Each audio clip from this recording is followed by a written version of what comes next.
This is your girl, Ms. Entertainment. I am your host for Let's Talk About It. So welcome to my world. We're getting ready to start in 5, 4, 3, 2, 1. Let's go. Hello, everyone, and thank you for joining. I am T.S. Edwards, also known as Ms. Entertainment, author of The Adventures of Hildy and Carlos, and your host of Let's Talk About It. For those that missed it, I've been talking to Miss Amy Loudermilk, talent acquisition guru and personal branding expert, on competing in our new virtual world. We've talked about personal branding, resume, and job search, and mastering that interview. And Amy gave us some great insights on all of that. All the videos are posted on Ms. Entertainment YouTube site. So tonight we will be talking about negotiating that salary. So before we get started, Miss Amy, go ahead and introduce yourself. Yeah, so welcome everyone. Amy Loudermilk. I've been in talent acquisition for about 25 years now. Worked for a number of large companies and organizations, and really excited to share kind of the insider tips and tricks of securing a new career. Great. So let's go ahead on and get this thing started. All right. So let's kick off the first question. So what are the steps when deciding on what is your worth? How do I decide? What are those things that make that I can say, hey, this is how much I'm worth in a workforce? What are your thoughts? So the biggest thing is really research, right? Because salary is something that is really kind of an uncomfortable topic. Some people speak really freely about it. You may hear grumbles about folks that feel like they're underpaid, somebody else may be overpaid, but we don't always just openly share our numbers with people, right? So what you need to do is go out and seek that research. Really get yourself prepared. We talked about this in branding, especially we talked about this in prepping for building your resume. Hopefully you've done a little bit of research, but if you haven't, that's okay too.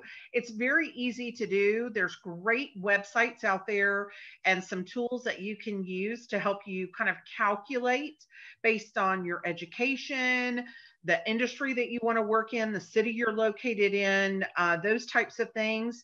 But ideally, what you want to do is do some research on your particular job title and your particular responsibilities. Obviously, level, your years of experience doing that job are going to be very unique to you. And you can plug in different things and research what does that job look like. And what you're going to get, Teresa, is really a scale or a range. And it's going to be kind of the median, the maximum, and there will definitely be a low side as well. And what you can see on a lot of these calculating tools is where does that particular company maybe land on that scale, but also you can see what percentile people normally are reporting salaries in from surveys and things that those applications do. And then from there, get your own range of what works for you, right? Because what you want to do is get very specific, very specific in a range of, I'll take 80,000 to 120,000 or 80,000 to 100,000 versus saying, I want $97,000 to do this job, right? Because you get a lot more flexibility with a range than you do with a very specific number. The other thing that you want to do is definitely make sure that you know your basement as well. So what is a number that I absolutely know I could not go below to maintain the same way of living and lifestyle that I'm living today, or meet the goal of where I want to get from a financial standpoint? Okay. So are there some helpful sites that we can refer to that will help us get to that magic number range? Yeah, absolutely. And I think we'll actually be happy to share these kind of after as well. But salary.com is one of my favorites. I really enjoy using that tool. I have found in the last 15 years that it is one of the most accurate when it comes to selection for job responsibilities and or job titles, giving you a wide range of levels, whether you're entry level or career executive level. Um, it also gives you a really nice range from kind of that lower end percentile to that maximum. And it's a great one. Similar tool to that is PayScale. And obviously, when you're doing research, especially on industry, Glassdoor, Indeed, LinkedIn, those are going to be really great ones as well. Um, and if you need additional help to maybe say, okay, what are some things that I need to help me determine my worth, or you would like a little a cheat sheet to go along with this conversation we're having today, a website called She Negotiates has a resource button at the bottom, and they have a lot of free tools. And they have numbers that you can plug in there as well that'll kind of help you get to um, a really good range for your personal goals and what your comfort level is, what you help you determine your worth. Okay. So, what about those jobs that are kind of unique to that company? What are Oh, your yeah. suggestions for is finding that or determining that range? Absolutely. Of course, the more niche the position or the more niche that industry, you bring up a great point. Those job titles get a little, they get a little less marketable, right? Because nobody's ever heard of that job before. So, what you really have to do is dig into the responsibilities. One of the things that we talked about in building our resume was kind of having a list of those responsibilities. If you've done that prep work, great. If you haven't, write out a list and say, okay, what are the things that I'm doing on a daily basis? What is the largest percentage of my time spent? What are those responsibilities? And then look at what you think it might be, right? So, for example, if you are a kind of business consultant, what would be a job that might be similar to that? And when you break out the responsibilities, I think you might find something like project manager, maybe a program manager. So look at things, other jobs where those responsibilities lie that would require a similar level of experience, a similar level of education, may or may not be required, but really, what are those responsibilities and what would it be translatable to? Okay, so we got that range. So when is it the Got that proper range. time? Yeah, when is the proper time to actually start talking about salary to your potential uh, boss or the recruiter or how? When is the right time to start talking about money? Yep. So generally, most companies are going to generate that conversation from the minute that you submit your interest online, because they're generally going to ask you for a range of salary. But when it comes to verbalizing that, right? Um, the good rule of thumb is let the recruiter, the hiring manager, the HR person, whoever it is that you're having that daily interaction with, kind of let them broach that subject. It's kind of a good rule of thumb, because what you don't want to do is cross over from I'm eager and excited and this is my dream job or my dream company. I really want to work here, and seeming like I'm just coming for the money, right? It's kind of a really delicate kind of balance that you get into. But the big thing is that as soon as it comes up, you want to be prepared. So going back to those first steps of how do I determine my worth? Once you determine it, be prepared to talk about it. Because once the conversation comes up, it's not something you want to go back and forth on. The negotiation is where you want to go back and forth, but you're going to be asked a lot of questions. Companies are going to ask you, what is your current salary? What has been your past salary? They may ask you, what's a specific number? They may even say, hey, we've got a specific number. Is this a number that you could work with? And so, what you want to try to do is do a little bit of that same dance that the company is going to be doing, trying to figure out where you are, by saying, first of all, salary in a lot of states is a taboo question and it cannot be asked. And most companies are shying away from it altogether. But what you can say is, well, based on my past experience and where I've been valued at other companies, I feel like my worth today or my value today is at this number. So using our example from earlier, I'm just going to say like 97,000, right? Um, just say, based on my 10 years of experience, I have an MBA in this field. I'm considered a subject matter expert. I would have an expectation to be between 95 and 100,000. Is that a number that would work for your business? And so you can kind of pose it back a little bit, right? So it definitely becomes a conversation, but you don't want to avoid it, and you certainly don't want to be caught getting asked those questions and not have kind of your answers in front of you. All right, so we got a question. Can they really ask you about your current salary? So in some states, they actually can. It does not mean that you have to answer. And again, you can say, given where I'm at today, I would feel comfortable accepting a role at this number, or I would feel comfortable accepting a role between 90,000 and 100,000, or 95 and 100, right? So you can kind of go back with that range, because it is actually an illegal question in certain states like California, New York, Washington, D.C.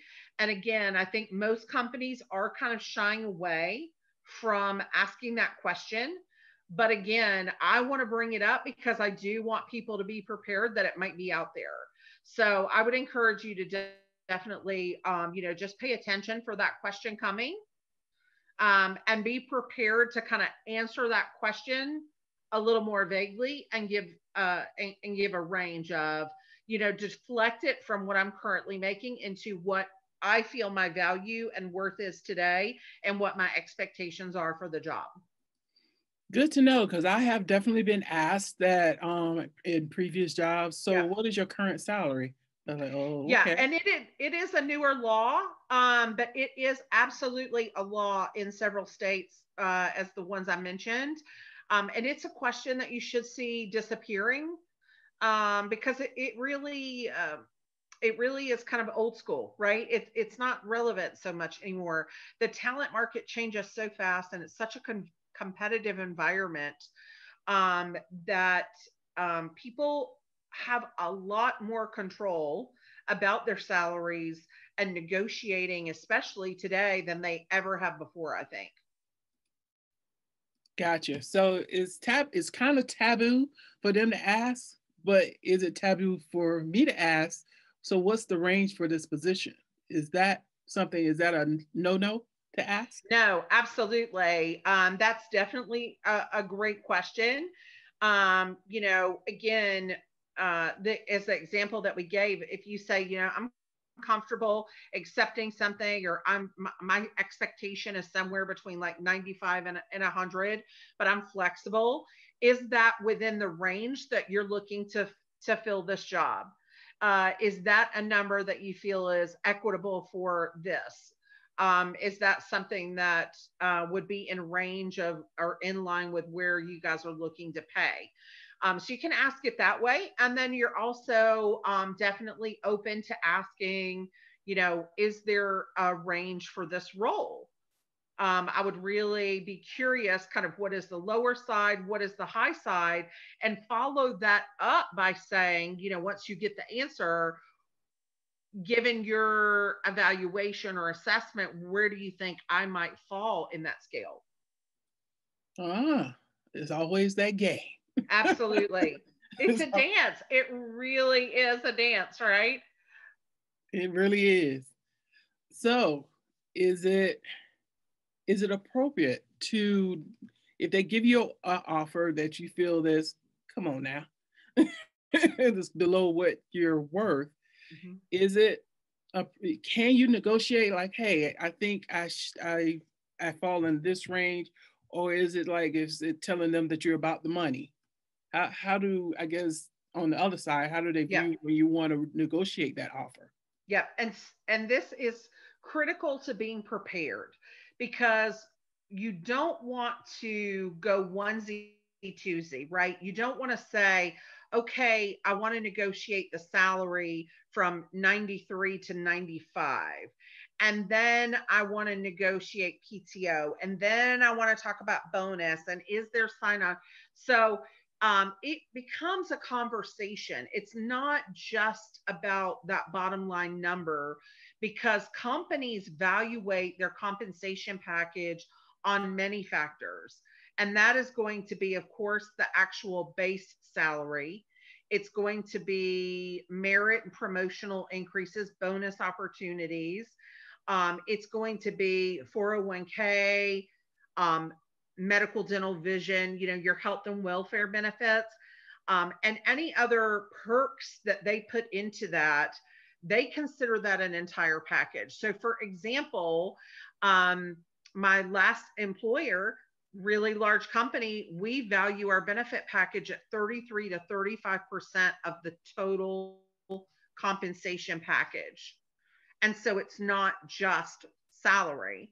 And you have to think about those things. And you really have to think about what is important to you. And maybe you want 97,000, but the best they can do is 93. um, what else is negotiable, right? Can I negotiate more time off? Can I negotiate a higher bonus percentage or a sign on bonus? Is there relocation that's involved with it? If it's a virtual position, what are those perks? Because you're really at home 24/7, and most of the world right now is home and working remotely. So a lot of the benefits that the company offer aren't available, right? You can't go into the office and go to the gym. You can't use a lot of the discounts because some of the programs are closed. So think about in your conversations when you are negotiating, what are some other things that are important to you, and is it worth it for you to negotiate that number? I'm a fan that I anticipate every single candidate I go to offer on negotiating. Even if I tell them, hey, we're a little far apart in numbers. I don't know that I can get you there, but I'm going to go and come back to you with my best number I can. I still go into that conversation expecting that candidate to negotiate. And I think most companies today, that's a safe bet. But again, if you haven't done your research and you don't really know, um, you need to be ready to ask. Gotcha. So that kind of leads into my next question. Okay. If you don't get the offer that you are looking for, is like your promotions or salary raises, could that be negotiated ahead of time, or that is off the table? So that's such a great point, because that's information that you need to know, right? If they're talking to you about dollars, but they're not talking to you about the career progression, the timeline around that, bonus, merit, and just general benefits, those are absolute questions, Teresa, that you want to bring to the table 100%. You want to come back to them with specific questions and say, this role is coming in um, at a senior level. Um, where do I kind of fit in with other people on the team? And traditionally, what is the company's policy on promotion? Some companies actually want you to be in a position for 12 months before you're eligible to move into another role in the company, even if it's a promotion up, correct? So you want to know that going in, especially if you're coming in later in the year. Am I going to be eligible for a bonus paid out this year? Or am I past your company's cutoff period? Because if I'm expecting 10% bonus, but I start after October 1, in most companies, I'm not eligible for the end of the year. And if I am, it's going to be prorated, right? You want to find out, when does that company do their performance reviews? When did they pay out bonus? When did they pay out merit increases? So that you're kind of prepared coming in, because maybe your salary is a little bit lower today. Let's say you want an offer at 95, they offer you 93, but you know in less than 6 months, your work will be reviewed. You're going to get a performance review and the company pays out a bonus. You might be able to make that up at that point. But great, great question, because those are the things that you want to know. Because maybe that difference between 93 and 95 is $2,000. That basically equates to $1, less than $1 an hour over the course of a year. And I think most people could live without that dollar, right? But if I'm giving up that dollar, could I have an extra day working remotely from home? Could I have flexible hours so that I'm bypassing traffic? Could I negotiate an extra day or an extra week of PTO? Is there a sign on bonus that might make up that $2,000 gap? And those are the questions that you want to be prepared to ask when you're having that salary conversation. Because again, when you are in negotiation, you want to put it all out there at one time, right? You want to say, my expectation is 95,000, or, thank you for the offer of 93. My expectation was really 97 was where I was hoping to get. I would be willing to accept at 95.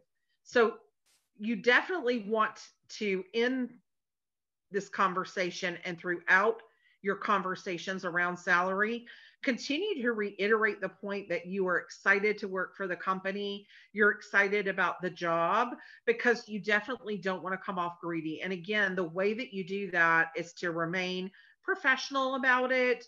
Don't be, needy greedy, trying to drive up every little dollar. But again, being prepared and knowing what is important for you.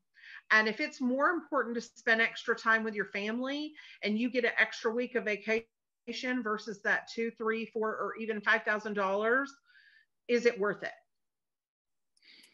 Man, I wish I'd have known you before.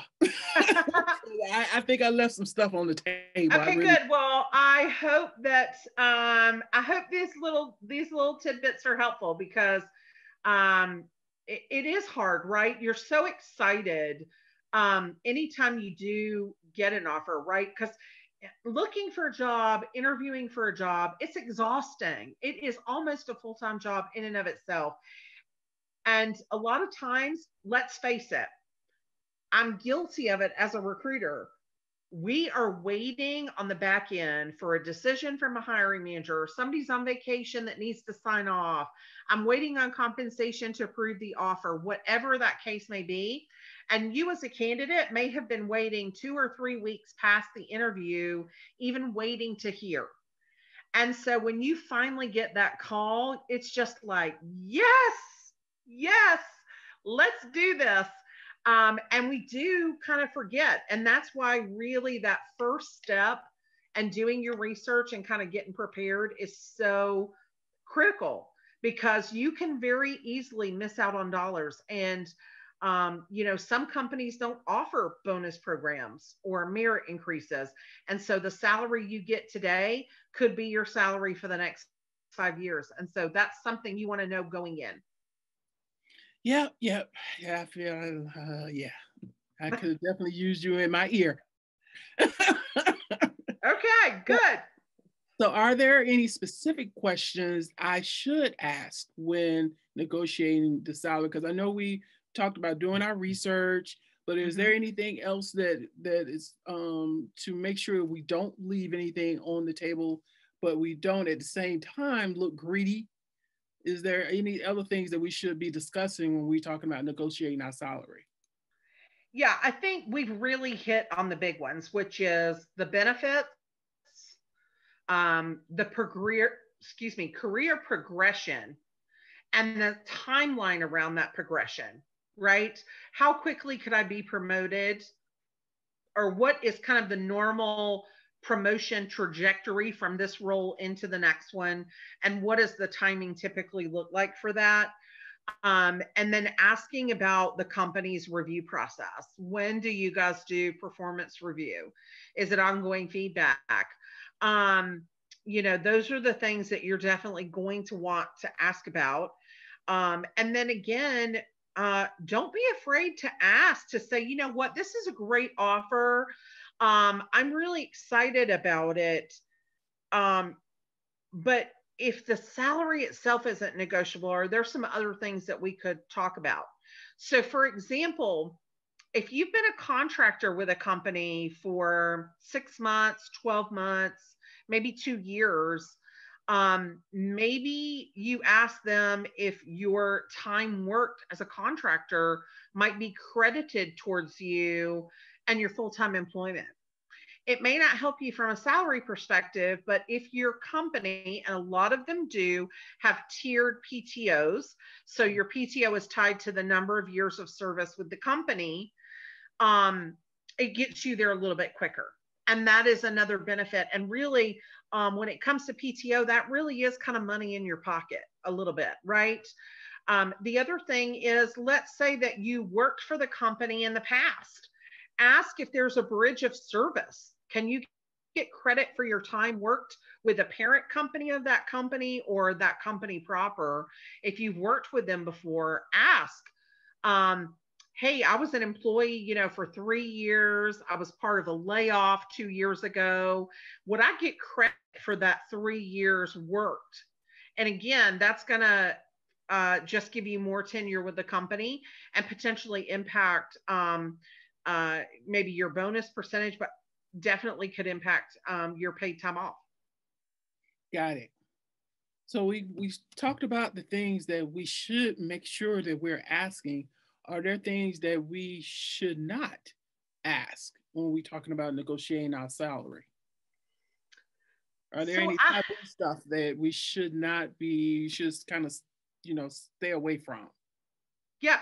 So I don't really know that there any no's. And I will tell you that's a very personal opinion. I'm sure my colleagues may certainly have their own list. But for me, I definitely feel like this is your career and this is your livelihood, and you're going to be spending a lot of time with our company, a lot of time. We know that the 40-hour workday is really long gone in many, many industries, right? Most people, especially when you work remotely, and especially right now during COVID, when people are working remotely, I've got friends that are telling me they're logging 60 to 70 hours a week easily. They feel like they're just online more and more and more and more in more and more meetings. And so, um, those are kind of things that factor into why you're asking those questions, right? And you really have to own your career. You have to be your own champion, give yourself that voice, and you have to hold strong, to your worth. And so for me, I don't particularly feel like there's a question that really is kind of off limits unless it's something like, well, how much did the last hire make? Or how much are you making? Or how long until I take your job? Obviously, those kinds of things I would definitely stay away from. But in terms of negotiating um, the number, just remain professional, ask your question in a professional way, and I think then it is valid. Okay. So we did cover quite a bit. Is there anything that I did not cover? Are there any things that we need to know other than what we've already discussed when it comes to negotiating our salary?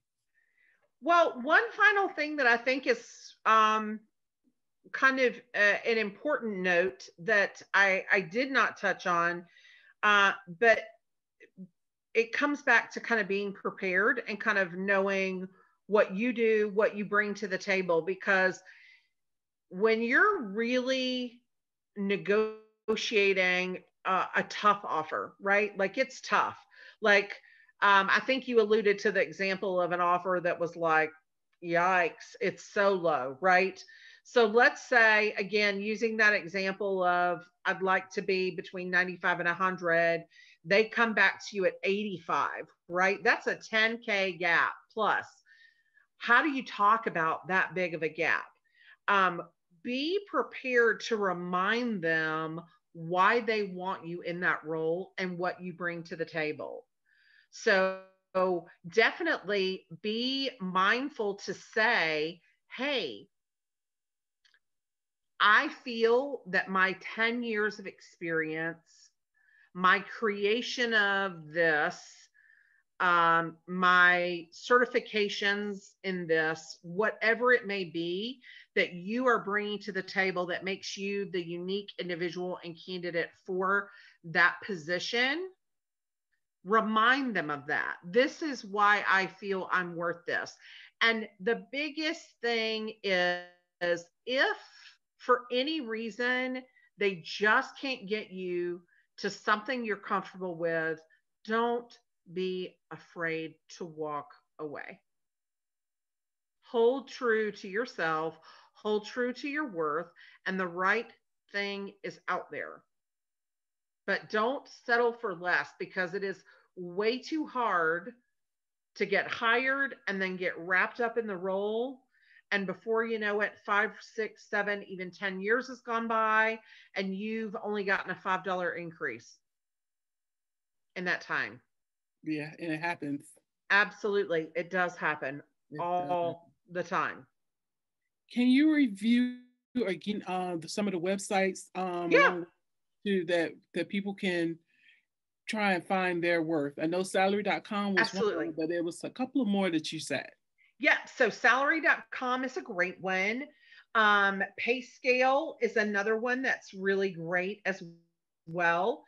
You can use LinkedIn, you can use Indeed. Glassdoor is a really good one to research company and industry to see what it is that they are doing, and kind of get averages across industries or a certain type of business or a certain type of career. And then Indeed as well.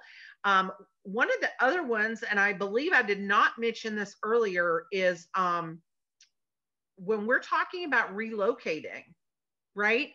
Like if you're going to go from Atlanta to New York or Atlanta to San Francisco, that salary is not the same, right? It can't be the Right. same because there's a massive cost of living adjustment.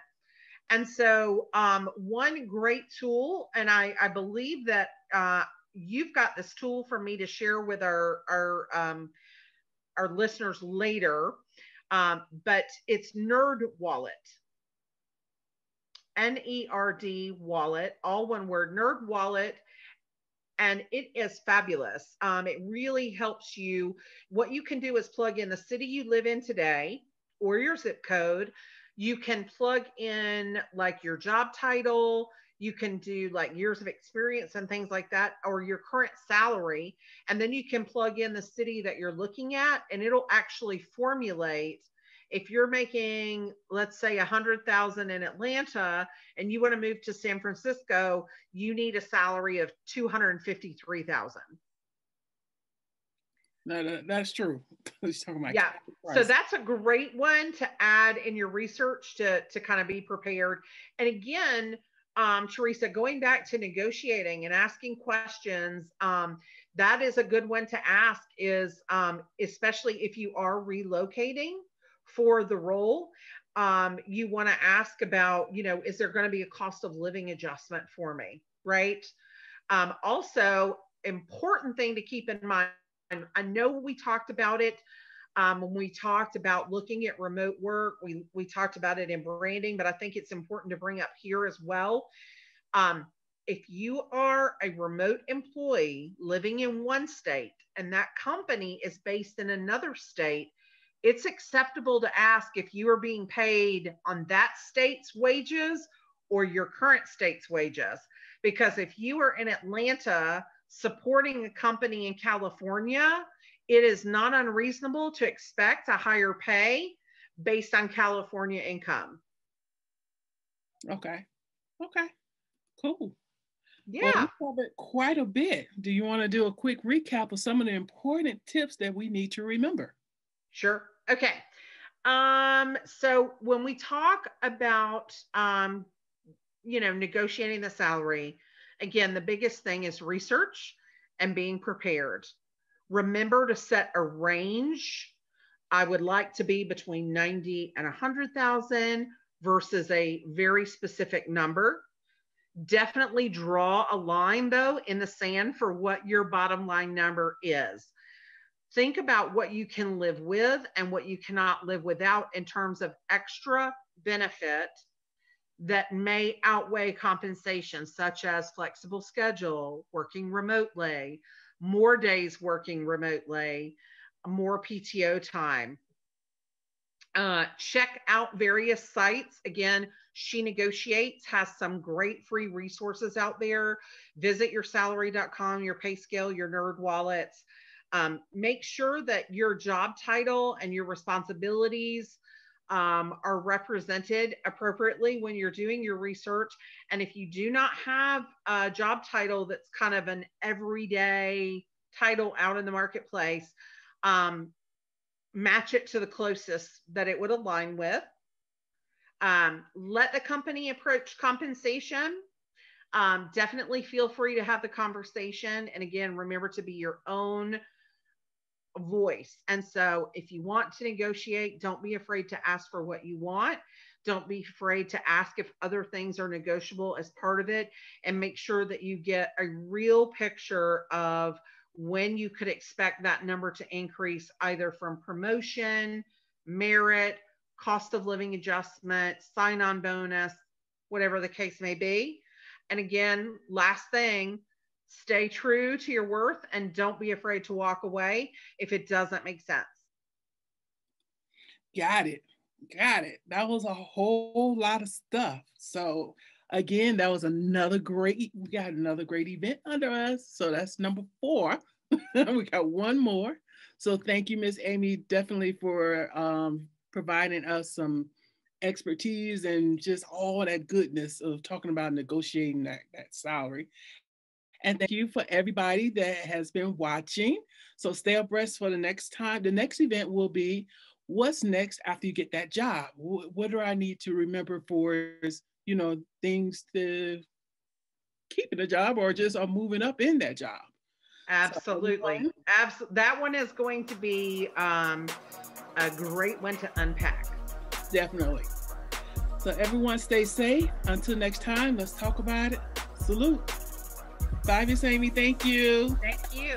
That was another great show. I want to thank Miss Amy Loudermilk, which is a talent acquisition guru and branding expert. She's always giving us some great tips and tools for our toolbox. So if you have any questions, hit me up at info@terradoneent.com. That's info@terradoneent.com, and I will definitely hit you back. Stay abreast for our next parts. Until next time, salute.